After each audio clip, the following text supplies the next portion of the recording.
నమస్తే అందరికీ. నేను మీ Kishore Bengi. Welcome to my channel Kishore Bengi vlogs. Dindi reservoir నుండి 90 కిలోమీటర్స్ వెళ్తే నల్లమల అడవి స్టార్టింగ్ పాయింట్ వస్తుందండి. ఇక్కడ నుండే మనకు నల్లమల అడవి స్టార్ట్ అవుతుంది. అలా కొంచెం ముందుకు వెళ్తే రైట్ సైడ్లో ఇంకో వే కనిపిస్తుంది. అక్కడ నుండి 10 కిలోమీటర్ దూరంలో ఉమామహేశ్వర టెంపుల్ వస్తుంది.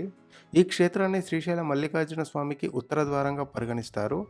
ఇక్కడ స్వామిని దర్శించుకుంటేనే శ్రీశైలం యాత్ర కంప్లీట్ అవుతుందని భక్తుల నమ్మకం. దిండి రిజర్వాయర్ తర్వాత మనం నెక్స్ట్ విజిట్ చేసే ప్లేస్ మననూరు చెక్ పోస్ట్.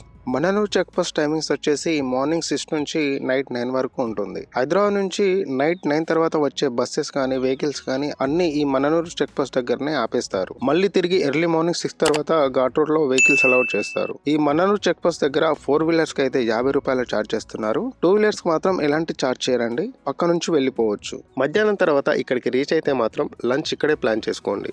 ఇక్కడ చాలా హోటల్స్ అయితే అవైలబుల్ గా ఉన్నాయి. మనూరు చెక్ పోస్ట్ నుంచి శ్రీశైలం వచ్చేసి అప్రాక్స్ 75 కిలోమీటర్స్ ఉంటుంది. ఇక్కడ నుండి మాత్రం ఘాట్ రోడ్ గానీ, గ్రీనరీ గానీ, ఆ వ్యూ పాయింట్స్ గానీ చాలా అద్భుతంగా ఉంటాయి. మన అదృష్టం బాగుంటే అడవిలో ఉండే జంతువులు కూడా కనిపిస్తాయి. అబ్జర్వ్ చేస్తూ వెళ్ళండి. హైదరాబాద్ టు శ్రీశైలం ట్రిప్ లో మనం చూడబోయే next place Amrabad tiger reserve లో ఉన్న ఫర్హాబాద్ జంగిల్ సఫారీ. ఇక్కడ నుండే సలేశ్వరం యాత్ర ఉంటుంది. దీన్నే తెలంగాణ అమర్నాథ్ యాత్ర అని అంటారు. అది ఇక్కడ నుంచే స్టార్ట్ అవుతుందండి. ఏటా చైత్ర పౌర్ణమి నుంచి 3 రోజుల పాటు ఈ జాతర జరుగుతుంది. ఈ సమయంలో భక్తులు లింగమయ్య స్వామి దర్శించుకోవడానికి నల్లమల అడవిలో ట్రెక్కింగ్ చేస్తారు. ఈ జంగిల్ సఫారీ ఆన్లైన్ లో బుక్ చేసుకోవాల్సిన అవసరం లేదండి. డైరెక్ట్ ఈ ప్లేస్ కి వస్తే జంగిల్ సఫారీ అయితే అవైలబుల్ గా ఉంటుంది. టోటల్ 7 పర్సన్స్ కి ఒక జీప్ జంగిల్ సఫారీ ఉంటుంది. కాస్ట్ వచ్చేసి మనకి 2000 రూపీస్ అండి జంగిల్ రైడ్కి అయితే. టైమింగ్స్ వచ్చేసి మార్నింగ్ 7 నుంచి ఈవినింగ్ 4 వరకు మాత్రమే ఉంటుంది. నెక్స్ట్ మనం విజిట్ చేయబోయే ప్లేస్ మల్లెరతీర్థం వాటర్ ఫాల్స్ అండి. ఇప్పుడు మీరు చూస్తుంది వాతావరణపల్లి. ఇక్కడ అంబేద్కర్ స్టాచ్యూ నుంచి లెఫ్ట్ తీసుకొని అప్రాక్స్ ఒక 10 కిలోమీటర్స్ లోపలికి వెళ్ళాలి. ఇక్కడ ఒకతను చనిపోవడం వల్ల వాటర్ ఫాల్స్ కి ఎంట్రీ క్లోజ్ చేశారని చెప్పారు. మీరు శ్రీశైలం వెళ్లే టైంలో ఈ వాటర్ ఫాల్ ఓపెన్ లో ఉంటే మాత్రం ఖచ్చితంగా విజిట్ చేయండి. ఈ వాటర్ ఫాల్ మాత్రం అద్భుతంగా ఉంటుంది.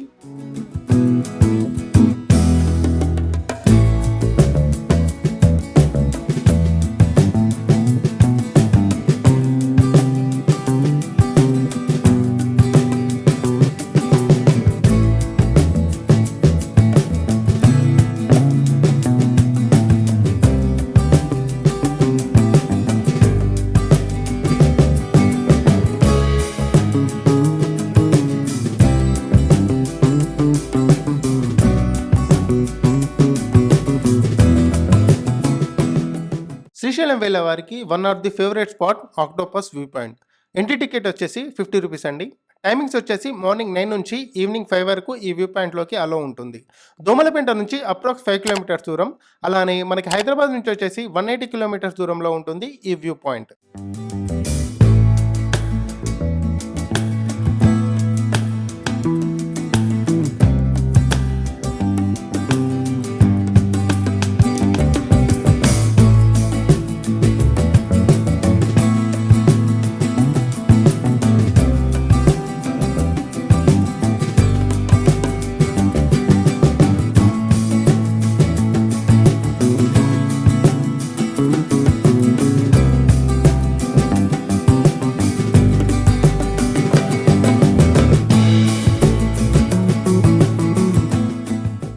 శ్రీశైలం జర్నీలో మనం విజిట్ చేయబోయే next place Srisailam dam. Second largest working hydro electric station in India. భారతదేశంలోనే అతిపెద్ద బహుళార్థ సాధక ప్రాజెక్టులలో ఒకటి ఈ శ్రీశైలం డ్యామ్. కృష్ణానదిపై నిర్మించిన ఈ ప్రాజెక్ట్ కేవలం సాగునీరు మరియు విద్యుత్ కోసమే కాకుండా పర్యాటక పరంగా కూడా ఎంతో ప్రాముఖ్యత సంతరించుకుంది. ఈ ప్రాజెక్టుకు 1963 జూలైలో అప్పటి భారత రాష్ట్రపతి నీలం సంజీవరెడ్డి గారు శంకుస్థాపన చేశారు. దీని నిర్మాణం పూర్తి కావడానికి దాదాపు 20 ఏళ్లు పట్టింది. 1982 అక్టోబర్లో అప్పటి ప్రధానమంత్రి శ్రీమతి ఇందిరాగాంధీ గారు ఈ ప్రాజెక్టును జాతికి అంకితం చేశారు. ఇది కృష్ణానదిపై నల్లమల అడవుల మధ్య సహజ సిద్ధమైన లోయలో నిర్మించబడింది. ఈ డ్యామ్ ఆంధ్రప్రదేశ్లోని కర్నూలు జిల్లా మరియు తెలంగాణలోని నాగర్ కర్నూలు జిల్లా సరిహద్దుల్లో ఉంటుంది. ఈ ఆనకట్టు ఎత్తు సుమారు 145.10 మీటర్లు మరియు పొడవు వచ్చేసి 152 మీటర్లు. డ్యామ్ కు మొత్తం 12 రేడియల్ గేట్లు ఉంటాయి. వరదలు వచ్చి ఈ గేట్లు ఎత్తినప్పుడు వచ్చే దృశ్యం పర్యాటకులను ఎంతో ఆకర్షిస్తుంది. శ్రీశైలం ప్రాజెక్టు ప్రధానంగా జల విద్యుత్ ఉత్పత్తికి ప్రసిద్ధి. కుడిగట్టు మరియు ఎడమగట్టు పవర్ హౌస్ల ద్వారా 1000 మెగావాట్ల విద్యుత్ ఉత్పత్తి అవుతుంది. ఇక్కడ ఉన్న అండర్ గ్రౌండ్ పవర్ హౌస్ ఆసియాలోనే అతిపెద్ద వాటిలో ఒకటి. ఈ డ్యామ్ ద్వారా రాయలసీమ మరియు తెలంగాణలోని అనేక జిల్లాలకు సాగునీరు మరియు తాగునీరు అందుతోంది.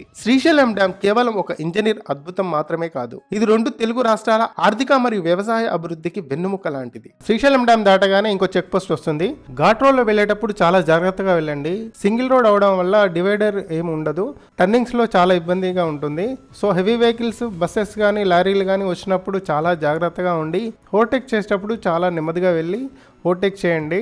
ఇక్కడ నుండి 3 కిలోమీటర్స్ దూరంలో స్తుందిపెంట విలేజ్ వస్తుంది. ఈ విలేజ్ స్టార్టింగ్ లోనే గాయత్రిమాత టెంపుల్ ఉంటుంది. అండ్ ఇక్కడ పూర్ణానంద స్వామీజీ ఆశ్రమం, కుమారస్వామి ఆలయం అండ్ ఎకాలజికల్ నాలెడ్జ్ పార్క్ కూడా ఉంటుంది. మీకు టైం ఉంటే తప్పకుండా విజిట్ చేయండి. అండ్ ఇక్కడ స్టే చేయడానికి చాలా హోటల్స్ అండ్ లాడ్జీలు కూడా ఉన్నాయి. ఆంధ్ర నుంచి తెలంగాణ నుంచి వచ్చేవారు వీరభద్ర సర్కిల్ దగ్గర కలుస్తారు. ఇక్కడ నుంచి ఒకటే రూటు. నెక్స్ట్ మనం పాలజార, పంచదార, హటకేశ్వరం మీదుగా సాక్షి గణపతి ఆలయానికి వెళ్తున్నాము.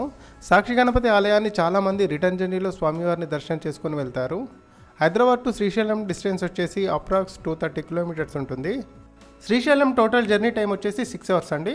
అంతకన్నా తక్కువ టైంలో కూడా వెళ్ళవచ్చు. ఎర్లీ మార్నింగ్ 5కి స్టార్ట్ అయితే నేను ఈ వీడియోలో మెన్షన్ చేసిన అన్ని ప్లేసెస్ని విజిట్ చేసి శ్రీశైలం తొందరగా రీచ్ అవుతారు. దారి మధ్యలో మనకు చాలామంది భక్తులు ఇలా కాలినడకన నడుచుకుంటూ వస్తుంటారు. ఉగాది పండుగ సమయంలో కర్ణాటక నుండి వేలాది మంది భక్తులు నడుచుకుంటూ వచ్చి తమ మొక్కులు చెల్లిస్తుంటారు. ఆ టైంలో వస్తే మాత్రం చాలా రష్ ఉంటుంది. ఇదే సాక్షి గణపతి టెంపుల్ అండి. మేము ఇప్పుడేం దర్శనం చేసుకోవట్లేదు.